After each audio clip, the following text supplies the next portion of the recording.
السلام علیکم ورحمۃ اللہ وبرکاتہ نحمدہ ونصلی علی رسولہ الکریم۔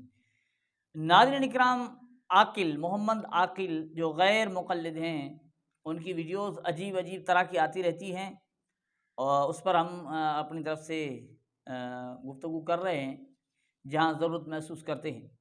ابھی ان کی ایک ویڈیو آئی ہے مفتی طارق مسعود کے متعلق اور بہشتی زیور کے متعلق۔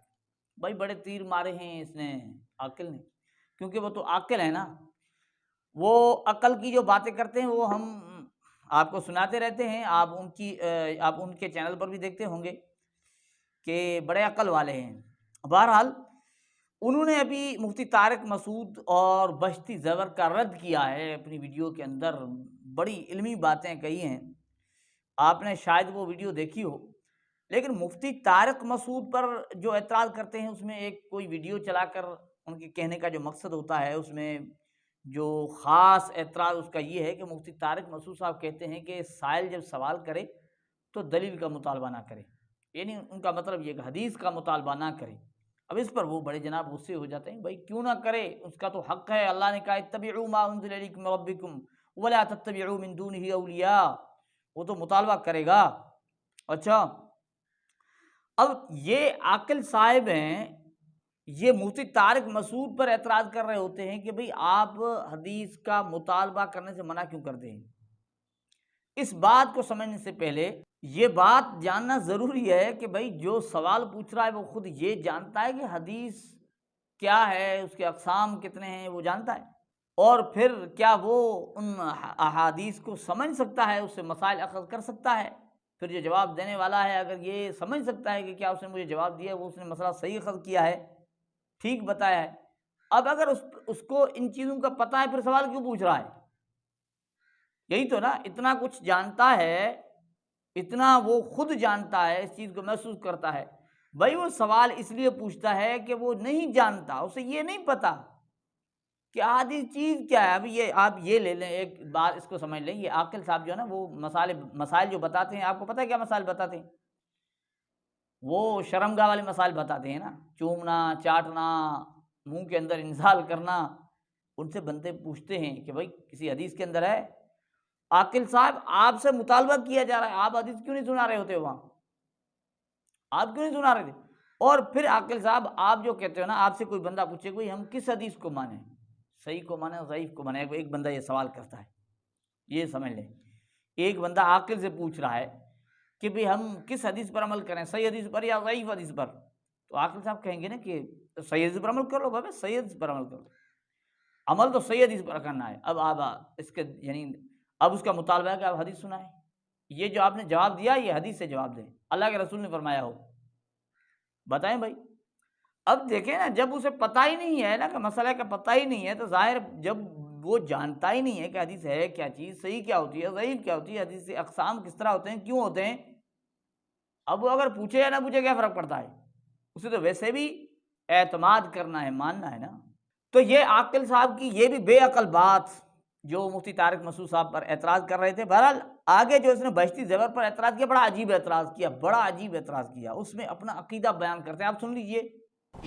ہمارا عقیدہ یہ ہونا چاہیے کہ صرف اور صرف اللہ رب العالمین ہی زندہ اور موت پیدا بھی وہی کرتا ہے اور موت بھی اسی کے حکم سے آتی ہے۔ اب دیکھیں عقیدہ بیان کرتا ہے کہ بھئی ہمارا تو عقیدہ یہ ہے کہ اللہ رب العالمین ہی زندہ کرتے ہیں، یعنی موت دیتے ہیں۔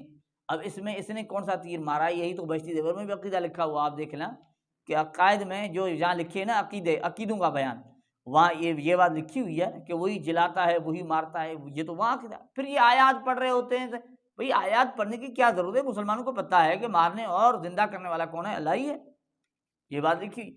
لیکن آگے وہ بڑا کمال کرتے ہیں، وہ بھئی بہت ہی بڑا کمال کرتے ہیں، اتنی بڑی علمی بات کر دیتے ہیں۔ آپ کو یاد رکھنا چاہیے کہ غیر مقلد ہو اور وہ خیانت سے کام نہ لے، غیر مقلد ہو جھوٹ سے کام لے، پھر وہ غیر مقلد بننے کا کیا فائدہ اس کا؟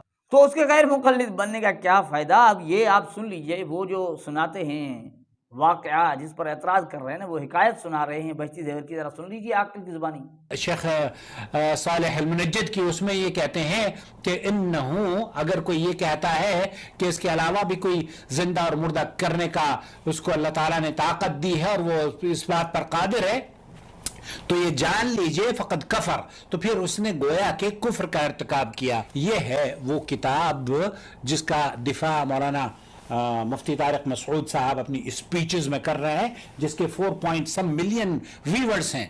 ہمارا عقیدہ یہ ہے کہ اللہ کے سوا کوئی مارنے اور پیدا کرنے والا نہیں ہے۔ اب ایک قصہ میں آپ کو سنانے جا رہا ہوں بہشتی زیور سے، اگر اس کا آپ دفاع کر سکتے ہو تو پلیز کیجئے گا، میرے چینل کے کمنٹس میں آپ لکھ کر ضرور بھیج دیجئے گا۔ حضرت سری ان بزرگ کے ایک مرید کا بیان کرتے ہیں کہ ہمارے پیر کی ایک مریدنی تھی، ان کا لڑکا مکتب میں پڑھتا تھا، استاد نے کسی کو کام کو بھیجا، وہ کہیں پانی میں جا گرا اور ڈوب کر مر گیا۔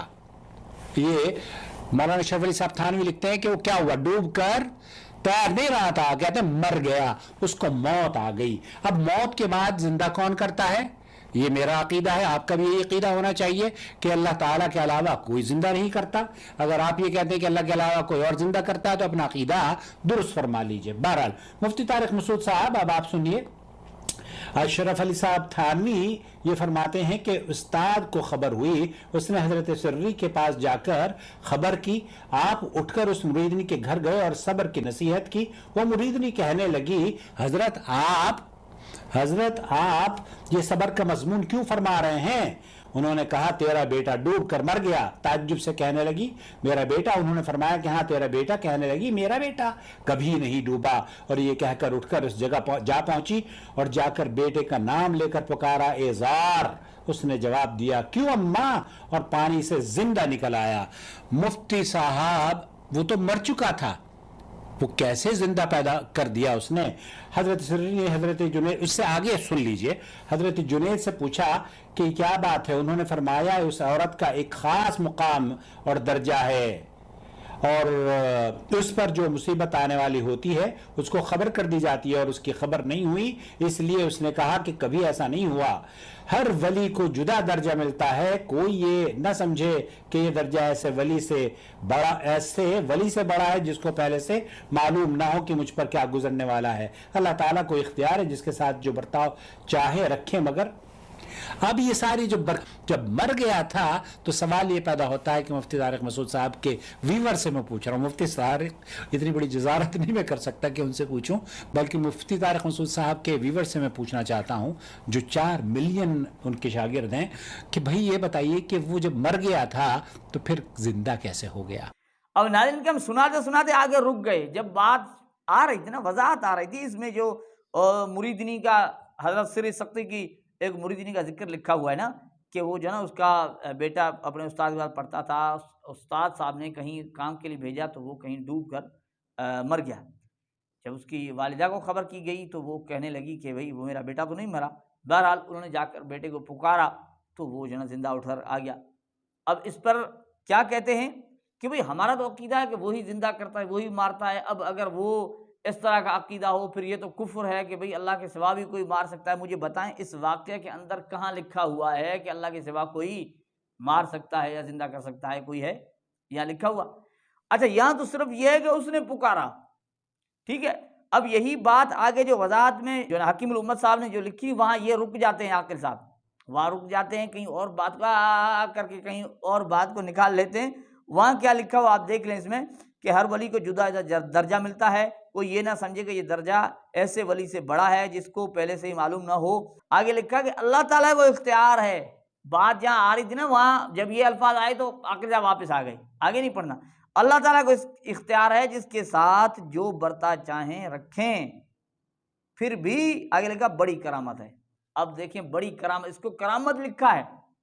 اب عاقل صاحب یہاں بات نہیں، کرامت علماء اہل سنت کے نزدیک کس کو کہتے ہیں؟ خرق عادت چیز کو، یعنی خرق عادت کو کہتے ہیں، اور خرق عادت اللہ جل جلالہ نبی کے ہاتھ پر ظاہر کرے تو اسے معجزہ کہا جاتا ہے، کہ وما کان لرسول ان یأتی بآیۃ الا باذن اللہ، کوئی رسول معجزہ اللہ کے حکم کے بغیر نہیں دکھاتا۔ یہ کرامت بھی اللہ ہی کی طرف سے ہے، لیکن کسی کے ہاتھ پر ظاہر کرتا ہے۔ یہ اہل سنت کا عقیدہ ہے۔ اب اس کو کرامت لکھا گیا نا، یہ کرامت ہے. کرامت خود وہ جو نا وہ اللہ کا ولی خود نہیں جو نا اس کا کمال نہیں ہے. کرامت اللہ تعالیٰ کا کمال ہے، ظاہر کرتا ہے کسی اپنے بندے پر. نبی کے ہاتھ پر ظاہر کرے تو اسے معجزہ کہتے ہیں، ولی کے ہاتھ پر ظاہر کرے اسے کرامت کہتے ہیں. اب دیکھیں یہ بات چھپائی. اب اس سے کہاں لکھا ہوا کہ بھئی اس مریدنی نے زندہ کیا ہے؟ اس مریدنی نے زندہ کیا، یہ کہاں لکھا ہوا ہے؟ یہ تو ہے نہیں. اس پہ آپ کفر کا فتویٰ لگا رہے ہیں. بات ہی الٹی اور غیر مقلد. خیانت تو نہ کرے پھر اس کا گزارا کیسے ہوگا بیچارے کا؟ پھر جو ہے نا اس کی وہ جھوٹی باتیں کیسے چلیں؟ اب یہاں کہاں لکھا ہے؟ پورے واقعے کے اندر کہیں نہیں لکھا ہوا کہ غیر اللہ نے زندہ کیا، یا اس عورت نے زندہ کیا، اس یعنی مریدنی نے زندہ کیا. ایسا تو کچھ نہیں لکھا. بس یہ ہے کہ اس نے پکارا، وہ زندہ اٹھ کر آ گیا. زندہ کس نے کیا یہ تو لکھا ہی نہیں نا. اب اگر پکارنے پر آپ کو اعتراض ہے کہ اس کے پکارنے پر زندہ ہو گیا، اگر یہ اعتراض پھر آپ قرآن پر کریں کہ حضرت ابراہیم علیہ السلام کہہ رہے ہیں کہ وَإِذْ قَالَ إِبْرَاهِيمُ رَبِّ أَرِنِي كَيْفَ تُحْيِي الْمَوْتَى. حضرت ابراہیم اللہ تعالیٰ سے کہتے ہیں اللہ آپ کیسے مردوں کو زندہ کرتے ہیں؟ یہ نا پھر اللہ جل جلالہ نے کیا کہا کہ فَخُذْ أَرْبَعَةً مِّنَ الطَّيْرِ فَاسْصُرْهُنَّ إِلَيْكَ ثُمَّ اجْعَلْ عَلَىٰ كُلِّ جَبَلٍ، کہ 4 پرندے پکڑو اور انہیں جو ہے نا وہ کاٹ کر ٹکڑے ٹکڑے کر کے پہاڑوں پر ان کے ٹکڑے بکھیر دو. ثم ادعوہن، پھر پکارو، یاتینک سعیا، وہ دوڑتے ہوئے آئیں گے. اب یہ پکارا کون پکار رہا ہے؟ پکار حضرت ابراہیم علیہ السلام پکار رہے ہیں، لیکن زندہ کون کر رہے ہیں؟ زندہ اللہ تعالیٰ کر رہے ہیں. یہاں پکار کوئی اللہ کا بندہ رہا ہے، زندہ کون کر رہا ہے؟ زندہ اللہ تعالیٰ کر رہے ہیں. لیکن غیر مقلد عاقل جھوٹ بول کر، خیانت سے کام لے کر، اچھی طرح دھوکہ دینے کی کوشش کرتے ہیں، کیونکہ بیچارے عاقل ہیں نا. اور اس عاقل کے مسائل تو آپ سنتے رہتے ہو. تو ناظرین کرام، یہ غیر مقلد عاقل بار بار اس طرح کی کوشش کرتا ہے کہ علماء اہل سنت والجماعت کے خلاف لوگوں کو متنفر کیا جائے، لوگوں کے اندر نفرت پیدا کی جائے. لیکن الحمدللہ ہمارے علماء کے مسائل بھی اچھے ہیں. ہمارے علماء الحمدللہ اہل حق کی جماعت میں سے ہیں. دوپہر کے سورج کی روشنی سے بھی زیادہ ہمیں یقین ہے کہ اس وقت روئے زمین پر حق والی جماعت ہے تو اہل سنت والجماعت علماء احناف علماء دیوبند کی ہے. اب عاقل جیسے بے عقل کتنا ہی زور لگا لیں، انشاءاللہ کچھ نہیں ہونے والا.